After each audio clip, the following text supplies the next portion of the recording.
Hello everyone, welcome to my channel fun time with Honey. आज मैं आपको दिखाने जा रही हूँ मैंने किस तरह से अपने घर में पुराने पड़े हुए पॉट्स को डेकोरेट किया है। तो गाइज आप भी देखिए मैंने किस तरह से अपने पॉट्स को डेकोरेट किया है। इसके लिए मैंने कुछ एक्रेलिक पेंट्स यूज किए हैं और वार्निश यूज किया है लास्टली उसको कोट करने के लिए। और आप देख सकते हैं कि मेरे कुछ टेराकोटा के पॉट्स हैं और कुछ प्लास्टिक के पॉट्स थे जो मेरे काफ़ी दिनों से मेरे पास पड़े हुए थे।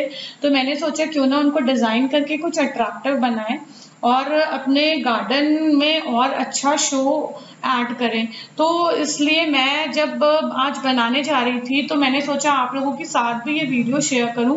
तो अगर आप लोगों को मेरे ये बनाए हुए पॉट्स अच्छे लगें तो आप भी इसी तरह से अपने घर में पॉट्स को डेकोरेट करें। जिस तरह से भी आप चाहें, आपको मेरा जो भी डिज़ाइन पसंद आए आप उस तरह से बना सकते हैं। तो अगर मेरी वीडियो अच्छी लगे तो प्लीज़ मेरे चैनल को लाइक करें, सब्सक्राइब करें और ज़्यादा से ज़्यादा शेयर करें। Thank you.